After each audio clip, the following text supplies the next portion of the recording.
నమస్కారం, Chandu RK news కి స్వాగతం. హెడ్లైన్ చూద్దాం. హెచ్ఎండిఏ పరిధిలో కొత్త జోన్లు, 6కు చేరిన జోన్ల సంఖ్య, పాలనా సౌలభ్యం కోసం విస్తరణ. తెలంగాణలో కొత్త రేషన్ హెల్త్ కార్డులు, ఉత్తమ్ నేతృత్వంలో కేబినెట్ సబ్ కమిటీ, త్వరలోనే విధి విధానాలు.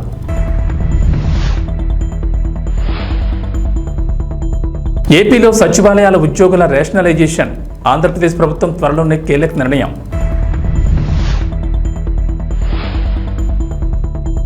ఏపీ ప్రజలకు మంత్రి నాదెండ్ల మనోహర్ గుడ్ న్యూస్, కొత్త రేషన్ కార్డులపై కీలక ప్రకటన. హైదరాబాద్ నగరం వేగంగా అభివృద్ధి చెందుతోంది. ప్రపంచ నగరాలతో పోటీ పడుతూ దూసుకెళ్తోంది. ఈ నేపథ్యంలో భవిష్యత్ అవసరాల దృష్ట్యా, పరిపాలన దృష్ట్యా నగరాన్ని విస్తరించాలని సర్కార్ భావిస్తోంది. అందులో భాగంగా ప్రభుత్వం కీలక నిర్ణయం తీసుకుంది. హెచ్ఎండిఏలో కొత్త జోన్లు ఏర్పాటు చేశారు. గతంలో 4 జోన్లు ఉండగా ఇప్పుడు వాటి సంఖ్య 6కు చేరింది. ప్రస్తుతం 7 జిల్లాల పరిధిలో విస్తరించి ఉన్న హెచ్ఎండిఏలో జోన్లను 6కు పెంచారు. ఈ మేరకు ప్రభుత్వం అధికారిక ఉత్తర్వులు జారీ చేసింది. శంషాబాద్, గట్కేసర్ జోన్లను యథాతథంగా ఉంచి శంకర్పల్లి, మేడ్చల్ జోన్లను 2 జోన్లుగా విభజించనున్నారు. ప్రస్తుతం హెచ్ఎండిఏ ప్రాంతం 7,200 చదరపు కిలోమీటర్ల పరిధిలో విస్తరించుండగా త్వరలోనే ఆర్ఆర్ఆర్ మొత్తం హెచ్ఎండిఏ పరిధిలోకి తెచ్చేందుకు అధికారులు ప్రణాళిక సిద్ధం చేస్తున్నారు. హెచ్ఎండిఏలో గతంలో 4 జోన్లు ఉండగా నగరవాసులకు సేవలు అందించే విషయంలో ఇబ్బందులు తలెత్తేవి. తగినంత మంది సిబ్బంది లేకపోవడంతో అప్లికేషన్ల పరిచయంలో తీవ్ర జాప్యం చోటు చేసుకునేది. తాజాగా జోన్లను విభజించడంతో పాటుగా అదనపు సిబ్బంది నియామకానికి ప్రభుత్వం ప్రణాళిక సిద్ధం చేస్తున్నారు. తెలంగాణలో కొత్త రేషన్ కార్డులు, ఆరోగ్యశ్రీ హెల్త్ కార్డుల జారీ కోసం ప్రభుత్వం కీలక నిర్ణయం తీసుకుంది. జారీ ప్రక్రియ, నియమ నిబంధనల కోసం మంత్రులకు ఉపసంఘాన్ని ఏర్పాటు చేసింది. ఈ కేబినెట్ సబ్ కమిటీకి తెలంగాణ సివిల్ సప్లైస్ శాఖ మంత్రి ఉత్తమ్ కుమార్ రెడ్డి చైర్మన్ గా వ్యవహరించనున్నారు. రెవెన్యూ శాఖ మంత్రి పొంగులేటి శ్రీనివాసరెడ్డి, వైద్య ఆరోగ్య శాఖ మంత్రి దామోదర్ రాజనరసింహలను సబ్ కమిటీ సభ్యులుగా నియమించారు. ఈ మేరకు రాష్ట్ర ప్రభుత్వం గురువారం ఉత్తర్వులు జారీ చేసింది. కాగా కొత్త రేషన్ హెల్త్ కార్డులను వేరువేరుగా ఇస్తామని రేవంత్ ప్రభుత్వం ఇప్పటికే ప్రకటించింది. వీటికి ఎవరిని అర్హులుగా ఎంపిక చేయాలనే విషయంపై సబ్ కమిటీ ఏర్పాటు చేస్తామని ఇటీవల అసెంబ్లీలో సీఎం రేవంత్ ప్రకటించారు. అందులో భాగంగా తాజాగా మంత్రులకు ఉపసంఘాన్ని ఏర్పాటు చేయగా ఆ కమిటీ సభ్యులు అధ్యయనం చేసి విధి విధానాన్ని సిఫార్సు చేయనున్నారు. ప్రస్తుతం తెలంగాణలో 89 లక్షల పైచిలకు రేషన్ కార్డులున్నాయి.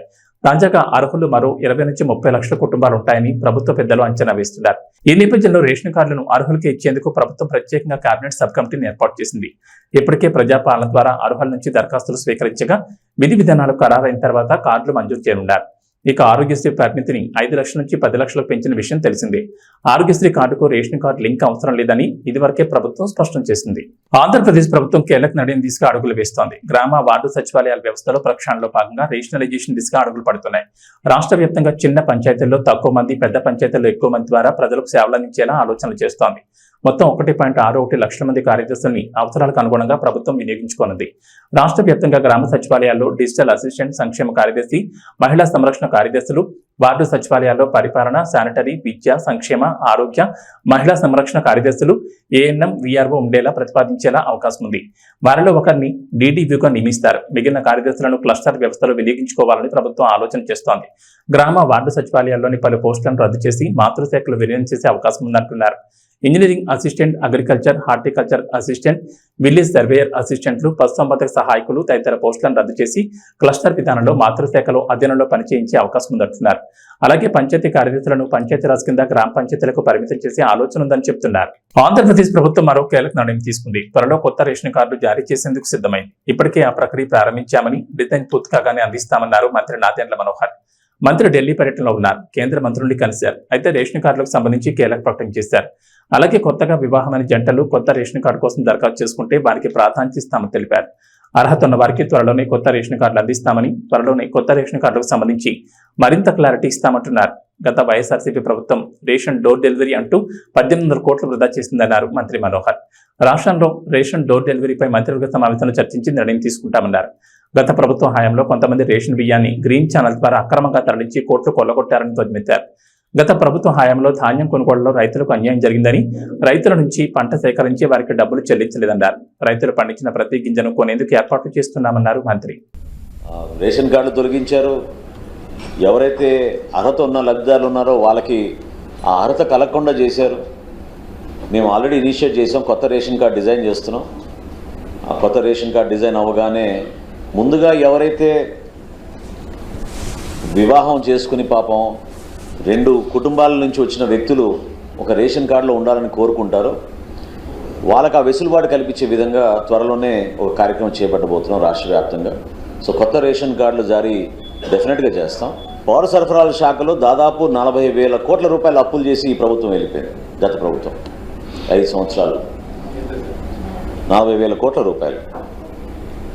అందులో ఇంకా ఆశ్చర్యకరమైన విషయం ఏంటంటే ధాన్యం కొనుగోలు చేసి రైతులకి 1,674 కోట్ల రూపాయలు బకాయిలు చేసి వెళ్ళిపోయారు. సో ఆ మార్పులను తీసుకొస్తున్నాం. 1,674 కోట్ల రూపాయల్లో ఇంత ఆర్థికమైన కష్టమైన పరిస్థితుల్లో కూడా 1,000 కోట్లు ఆల్రెడీ మేము వాళ్ళ ఖాతాల్లో జమ చేసాం మా ప్రభుత్వం వచ్చిన తర్వాత. ఇంకొక 674 కోట్ల రూపాయలు సోమవారం రాష్ట్ర వ్యాప్తంగా ఆ రైతాంగానికి అందే విధంగా రూపాయి కూడా బకాయి లేకుండా పౌర సరఫరాల శాఖ నుంచి ఆ కార్యక్రమం చేయబట్టబోతున్నాం. రాజీవ్ గాంధీ సివిల్స్ అభయహస్తం పథకం దరఖాస్తు గడువును పెంచుతూ సింగరేణి కాంగ్రెస్ సంస్థ చైర్మన్ ఎండి ఎన్ బలరాం ఒక ప్రకటన విడుదల చేశారు. ఈ పథకానికి అప్లై చేసుకునేందుకు గడువు మంగళవారంతో ముగిగా దాన్ని ఆగస్టు 12వ తేదీ వరకు పొడిగిస్తున్నట్లు ఎన్ బలరాం స్పష్టం చేశారు. సివిల్స్ రాసేవారు ప్రిలిమ్స్ పరీక్ష క్వాలిఫై అయితే వారికి ₹1,00,000 ఆర్థిక సహాయాన్ని సింగరేణి కాంగ్రెస్ సంస్థ అందించనుంది. అయితే ఈ పథకం కేవలం తెలంగాణ రాష్ట్రానికి చెందిన అభ్యర్థులకు మాత్రమేనని స్పష్టం చేశారు. గత నెల 20వ తేదీన తెలంగాణ ముఖ్యమంత్రి యనమల రేవంత్ రెడ్డి, ఉప ముఖ్యమంత్రి బట్టి విక్రమార్క చేతుల మీదుగా ఈ రాజీవ్ గాంధీ సివిల్స్ అభయహస్తం పథకం ప్రారంభమైంది. ఈ సందర్భంగా సివిల్స్ పరీక్షకు హాజరయ్యే అభ్యర్థులు ఇప్పటికే ప్రిలిమ్స్ పరీక్షను క్లియర్ చేస్తే ఈ పథకం కింద దరఖాస్తు చేసుకోవాలని సూచించారు. ఈ క్రమంలోనే రాజీవ్ గాంధీ సివిల్స్ అభయహస్తం పథకం దరఖాస్తుకు చివరి తేదీ ఈ నెల 6వ తేదీ అని తెలిపారు. అయితే తాజాగా గడువు పూర్తి కావడంతో దాన్ని పొడిగించాలని సింగరేణి కాంగ్రెస్ సంస్థకు విజ్ఞప్తులు వెలువెత్తాయి. ఇవన్నీ మీతో పంచుకుంటున్నా అంటే ఇవాళ ఈ ఎగ్జామ్స్ కి అంతా ప్రిపేర్ అవుతున్నదంతా మీ సహచరులు, మీ ఏజ్ గ్రూప్, లేకపోతే మీ బంధువులు, మీ ఫ్రెండ్స్, స్కూల్లో కాలేజీలో చదువుకున్నారు. ఈ ప్రభుత్వానికి మొదటి ప్రాధాన్యత నిరుద్యోగ సమస్యను పరిష్కరించడము. నిరుద్యోగ సమస్యను పరిష్కరించాలంటే ప్రభుత్వం మీద వాళ్ళకు విశ్వాసం, నమ్మకం ఉండాలి.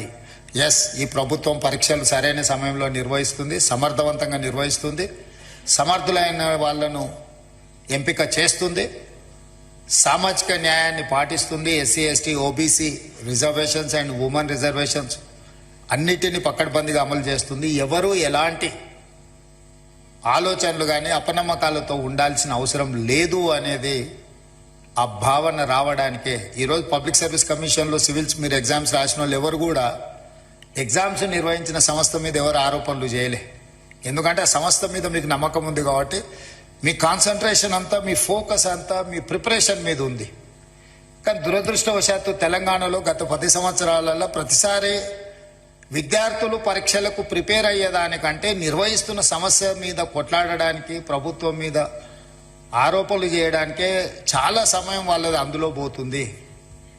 అందుకే నా సూచన, మనం నిర్వహణ చేసేటప్పుడు చాలా బాధ్యతాయుతంగా వ్యవహరించాలని మా మంత్రివర్గ సహచరులతో చర్చించి ఒక పకడ్బందీ ప్రణాళికతోని ఈరోజు తెలంగాణ రాష్ట్రంలో గ్రూప్ 1 కావచ్చు, లేకపోతే పారామెడికల్ కావచ్చు, పోలీస్ కావచ్చు, గ్రూప్ 2 కావచ్చు, గ్రూప్ 3 కావచ్చు, డిఎస్సి కావచ్చు, టెట్ కావచ్చు, ఏ పరీక్షలైనా ఖచ్చితంగా సరైన సమయంలో సరైన విధంగా సమర్థవంతంగా నిర్వహించాలని ఒక నిర్ణయం తీసుకుంది. దాంతో ఒక 30 లక్షల మంది నిరుద్యోగ యువకులు. తెలుగుదేశం పార్టీ కార్యకర్తలకు అధినేత చంద్రబాబు బంపర్ ఆఫర్ ప్రకటించారు. మంగళగిరిలోని తెలుగుదేశం పార్టీ కేంద్ర కార్యాలయంలో చంద్రబాబు అధ్యక్షతన పొలిట్ బ్యూరో సమావేశం జరిగింది.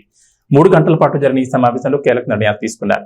అయితే కార్యకర్తలకు సంబంధించి చంద్రబాబు కీలక నిర్ణయాన్ని ప్రకటించారు. తెలుగుదేశం పార్టీ సభ్యులకు ఇచ్చే ప్రమాద బీమాను 2 లక్షల నుంచి 5 లక్షలు పెంచుతూ పొలిట్ బ్యూరో నిర్ణయం తీసుకుంది. వాట్సాప్ ద్వారా సభ్యత్వం నమోదు చేసుకునే వెసులుబాటును కూడా కల్పిస్తున్నారు. ఓటీపీ ఎంటర్ చేసి ₹100 రుసుము చెల్లించి సభ్యత్వం తీసుకోవచ్చు. పార్టీ సభ్యత్వం తీసుకున్న వారికి వెంటనే వాట్సాప్ లోనే కార్డు అందజేస్తారు. ఆ తర్వాత ఒరిజినల్ సభ్యత్వ కార్డును బూతుల ద్వారా కార్యకర్తలకు అందజేస్తామన్నారు. పార్టీ సంక్షేమ విభాగం ద్వారా ఇప్పటి వరకు 120 కోట్ల మేర ప్రమాద బీమా అందించారు. సంక్షేమ విభాగం తరపున పార్టీ కుటుంబ సభ్యులైన 1,672 మంది విద్యార్థులకు వారి చదువుల నిమిత్తం సుమారు 2,35 లక్షల ఆర్థిక సహాయం అందించింది. విదేశాల్లో చదవాలనుకున్న సుమారు 180 మందికి కూడా అవసరమైన సహాయ సహకారాలు అందించడం జరుగుతుంది. పార్టీ స్కిల్ డెవలప్మెంట్, ఎంపవర్మెంట్ విభాగం ద్వారా 2,437 మందికి వివిధ కంపెనీల్లో ఉద్యోగ ఉపాధి అవకాశాలు కల్పించింది. ఎన్ఆర్ఐ, టీడీపీ విభాగం ద్వారా 2,000 మందికి శిక్షణ ఇచ్చి 850 మందికి, రాష్ట్రాల్లో 200 మందికి విదేశాల్లో ఉద్యోగాలు వచ్చాయి. భవిష్యత్తులో కార్యకర్తలు వారి కాళ్ల మీద వారు నిలబడే విధంగా ఎంపవర్మెంట్ చేయాలని నిర్ణయించారు. కార్యకర్తల కుటుంబాల విద్య, వైద్య, ఉపాధి కోసం పార్టీ అండగా ఉంటుందని చంద్రబాబు తెలిపారు. నందమూరి బాలకృష్ణ ప్రస్తుతం నెట్టింట్లో సినిమాలతో ఫుల్ బిజీగా ఉన్నారు. సినిమాలు, ఓటీటీలో షోలు అంటూ బాలయ్య దుమ్ము లేపేస్తున్న సంగతి తెలిసిందే. బాలయ్యలోని రెండో కోణాన్ని అన్స్టాపుల్ షో అందరికీ పరిచయం చేసింది. బాలయ్య ఎంత అల్లరి చేస్తారు, అందరితో ఎంతో సరదాగా ఉంటారన్నది అందరికీ అర్థమైంది. అన్స్టాపుల్ షోలో బాలయ్య ఆడిన ఆటలు, గెస్టులతో ఆడించిన ఆటలు, పెట్టించిన ముచ్చట్లు ఎంతగానో వైరల్ అయ్యాయి. ఇప్పటికి 2 సీజన్లు, ఒక లిమిటెడ్ ఎడిషన్ కు మంచి ఆదరణ దక్కింది. ఇక ఇప్పుడు కొత్త సీజన్ కు సంబంధించిన అప్డేట్ వచ్చింది. బాలయ్య మరోసారి ఆహాలో సందడి చేయబోతున్నారు. ఈసారి కూడా పొలిటికల్ గెస్టులు తీసుకొచ్చేలా ఉన్నారు. అసలే ఇప్పుడు ఏపీలో కూటమి ప్రభుత్వం ఉంది. దీంతో బాలయ్య సినీ పొలిటికల్ టచ్ తో ఈ సీజన్ ట్రప్ ఆడించేలా ఉన్నారు. గత సీజన్లో బాలయ్యతో చంద్రబాబు, పవన్ కళ్యాణ్ వంటి వారు ఈ షోలో సందడి చేశారు. మహేష్ బాబు, బాలయ్య ఎపిసోడ్ ప్రభాస్తో బాలయ్య పెట్టిన ముచ్చట్లు బాగానే హైలైట్ అయ్యాయి. ప్రభాస్, మహేష్ బాబు, పవన్ కళ్యాణ్ ఎపిసోడ్ల టైంలో అయితే ఆహా సర్వర్ క్రాష్ అయిపోయింది. అంతలా జనాలు ఎగబడి ఆ సీజన్ చూశారు. ఇండియాలో అన్స్టాపబుల్ షో కొత్త రికార్డులు క్రియేట్ చేసిన సంగతి తెలిసిందే. ఇక ఇప్పుడు బాలయ్య మరోసారి అందరినీ అలరించేందుకు రెడీ అవుతున్నారు. ఈసారైనా చిరంజీవి, బాలయ్య ఎపిసోడ్ వస్తుందేమో చూడాలి. వీళ్ళిద్దరి ఎపిసోడ్ వస్తుందని అభిమానులు ఎంతగానో ఎదురు చూస్తూ వస్తున్నారు. కానీ ఇంతవరకు అది సాధ్యపడలేదు. ఆహా టీం తనను సంప్రదించలేదని, అడిగితే ఎపిసోడ్ చేస్తానని చిరంజీవి ఆ మధ్య ఒకసారి చెప్పుకొచ్చారు. మరి ఈ కొత్త సీజన్ ఎలా ఉంటుందో చూడాలి. అసలు ఈసారి భారీ బడ్జెట్ చిత్రాలు కూడా వస్తున్నాయి. ఈ మూవీ ప్రమోషన్స్ ను తన షోలో బాలయ్య ఎలా చేస్తారో చూడాలి. వెల్దుర్తి మండలంలోని రత్నపల్లి గ్రామంలోని ఎంపీపీ స్కూల్ విద్యా కమిటీ చైర్మన్ గా ఫయాజ్ బాషా గురువారం ఎన్నికయ్యారు. వైస్ చైర్మన్ గా యశోద ఎన్నిక కావడం జరిగింది. కోఆర్డినేటర్ గా నాగేష్, నరేంద్రలను ఎన్నుకున్నారు. ఈ కార్యక్రమంలో పాఠశాల సిబ్బంది, గ్రామ నాయకులు కృష్ణారెడ్డి, ఆనంద్ యాదవ్ పాల్గొన్నారు.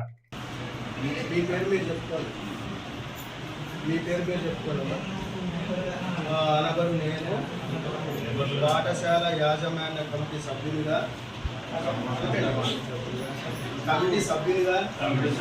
చైర్పర్సన్గా, వైస్ చైర్పర్సన్గా పాఠశాల అభివృద్ధికి అనగా విద్యార్థుల నమోదును పెంపొందించడంలో, గుణాత్మక విద్యను పెంపొందించడంలో, పిల్లల రోజువారీ హాజరును పెంపొందించడంలో, బాలికల విద్యను అభివృద్ధి పరచడంలో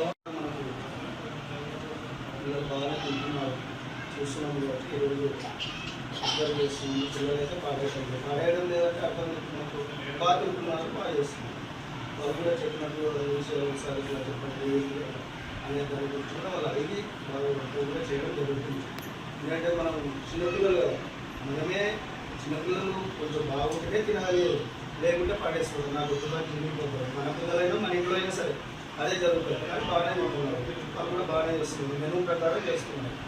మెనూ ప్రకారమే వంట చేయడం కూడా జరుగుతుంది. కాకపోతే వాళ్ళకి 2 నెలలు అవుతుంది బిల్లులు మళ్ళీ. ఎందుకంటే ప్రతి నెలకి చేసి ఖర్చు అవుతుంది. ఎక్కడ చేసినట్టు వాళ్ళు ఏంటి వాళ్ళ గురించి అన్నట్లు ఖాతా ఎత్తి తెచ్చుకుంటున్నారు. జిల్లా పరిషత్ బాలికల ఉన్నత పాఠశాల విద్యా కమిటీ చైర్మన్ గా మద్దమ్మ, వైస్ చైర్మన్ గా రామకృష్ణ, డోన్పట్నంలోని జిల్లా పరిషత్ బాలికల ఉన్నత పాఠశాలలో విద్యా కమిటీకి చెందిన ఎన్నికలు తల్లిదండ్రుల సమక్షంలో 6వ తరగతి నుంచి 10వ తరగతి వరకు 3 సభ్యులతో మొత్తం 15 మంది కమిటీ సభ్యులను ఎన్నుకున్నారు. వీరి ద్వారా కమిటీ చైర్మన్ గా ముద్దమ్మను, వైస్ చైర్మన్ గా రామకృష్ణను ఎన్నుకున్నారు. ఈ సందర్భంగా వారు మీడియా ద్వారా సభ్యులకు ధన్యవాదాలు తెలుపుతూ ప్రభుత్వం తరపున పాఠశాల అభివృద్ధి కోసం నిధులు మంజూరు చేస్తే పాఠశాల యొక్క అభివృద్ధి కోసం మా వంతుగా కృషి చేస్తామని తెలిపారు.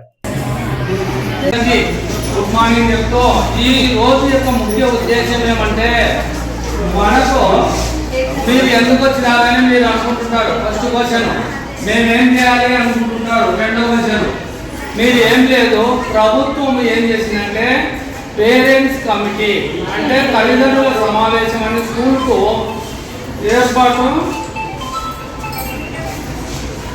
ఏర్పాటు చేయవలసిన సమయం వచ్చింది. ప్రభుత్వము ఇక్కడ మీరు ప్రతి పేరెంట్ ఈ స్కూల్ యొక్క బాగోగులు ప్రశ్నించడానికి అవకాశం ఉంటుంది. బాగోగులు అంటే చదువులు విషయంలో కానీ, మనం పెట్టే ఫుడ్ విషయం కానీ, పరిశుభ్ర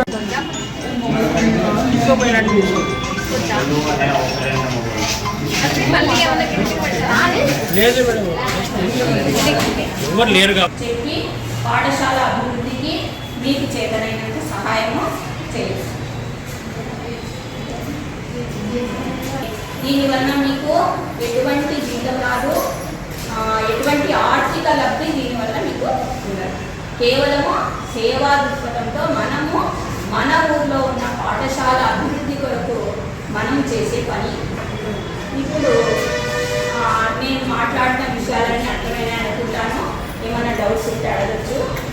మీరు ఇప్పుడు ఎవరు చైర్మన్గా కానీ చైర్పర్సన్ కాదు అంటే ఏం తేడా అంటే చైర్పర్సన్ అంటే లేడీ, చైర్మన్ అంటే school committee chairman gents.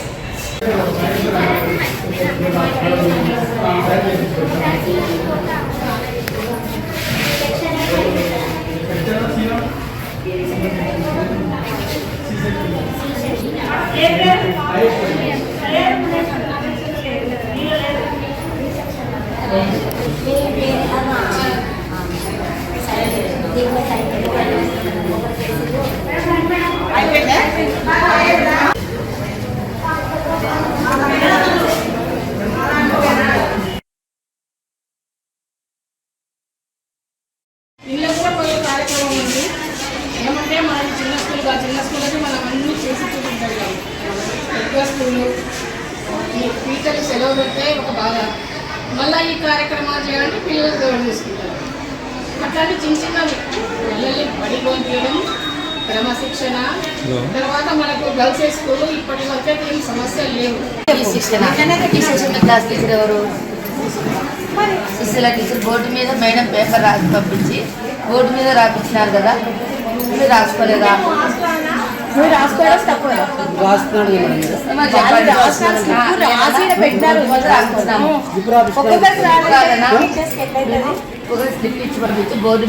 Malkajgiri నియోజకవర్గం 137 వినాయక్ నగర్ డివిజన్ దీన్ దయాళ్ నగర్ లో గత 4 ఏళ్ల క్రితం భారీ వర్షాలకు సైకిల్ తొక్కుతూ వచ్చిన చిన్నారి సుమేధ నాలాలో పడిపోయి బండ చెరువులో శవమై తేలింది. అప్పుడు కొంతమంది అధికారులు నామమాత్రపు చర్యలతోనే సరిపెట్టారు. మళ్లీ వర్షాకాలంలో ఇలాంటి దుర్ఘటన పునరావృతం కాకూడదని సుమేధ ఉదంతాన్ని దృష్టిలో పెట్టుకుని ఎమ్మెల్యే మర్రి రాజశేఖర రెడ్డి అధికారులతో కలిసి దీన్ దయాళ్ నగర్ లో పర్యటించి నాలా పూడిక అట్టడుగు నుండి తీస్తేనే వరద నీటి ప్రవాహం కాలంలోకి చేరకుండా ఉంటుందని, అట్టడుగు నుండి పూడిక తీసి నాలాలో నుంచి చెత్తను పూర్తిగా తొలగించాలని అధికారులకు ఖచ్చితమైన ఆదేశాలు ఇచ్చారు. జరుగుతున్న పూడికతీత పనులను ఎమ్మెల్యే స్వయంగా తానే లోతైన నాలాలోకి దిగి పర్యవేక్షించారు. ఈ సందర్భంగా ఎమ్మెల్యే మాట్లాడుతూ గతంలో నాలా పూడికి తీయకుండా ఉండడంతో చెత్త పేరుకుపోయి వరద నీరు రోడ్లపైకి రావడంతో సుమేధ ఉదంతం జరిగిందని, ఇకపై అలాంటి సంఘటనలు జరగకుండా ఎప్పటికప్పుడు అధికారులతో సమీక్షా సమావేశాలు నిర్వహిస్తానని చెప్పారు.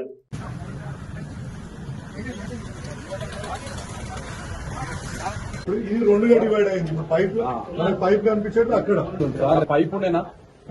అది ఆడ పైప్ ఉండే మీకు కనబడుతుందా? అంటే ఇప్పుడు కనబడుతున్న దగ్గర జంక్షన్ లో ఆ పైప్ పోయి ఇప్పుడు అక్కడికి వెళ్ళి నీళ్ళు అటాచ్ చేస్తున్నాయి. అది ఫ్లో వచ్చేస్తుంది అక్కడికి వెళ్ళి నీళ్లు. ఇప్పుడు ఈ మెష్ ఎడబెట్టిన దీనికి ఆపిన ఆపేసి దీనికి రావచ్చా?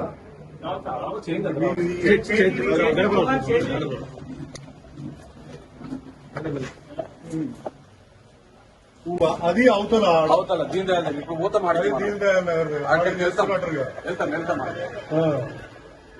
ఇదంతా సెంటే కదా పైన చెత్తలు అవి బట్టలు వస్తాయి కదా. ఓకే అది తీసుకున్నాం. లోపల సీట్ కూర్చుని ఉన్నది, ఆ పైన ఉన్నాయని తీసుకుంటే అవి తీసేస్తాం. మీరు చూడండి, ఇది తీసుకోండి. ఈ 4-5 పోయేటట్టున్నాయి కదా. 4 ఇవి కాదు సార్, పైన స్లాబ్ ఉంటుంది.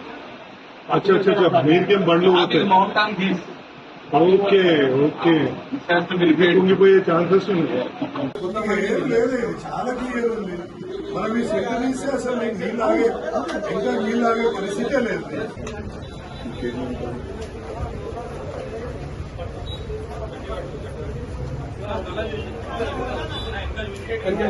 సక్కమెంట్ కావాలి.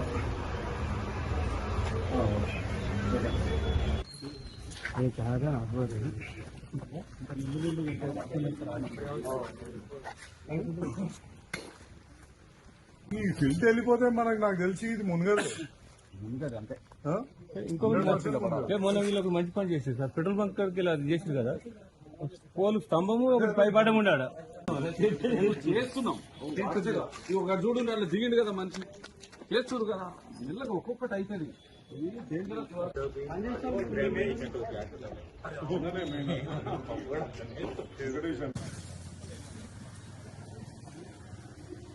పైప్ అడ్డం కూడా తీసుకొచ్చినట్టు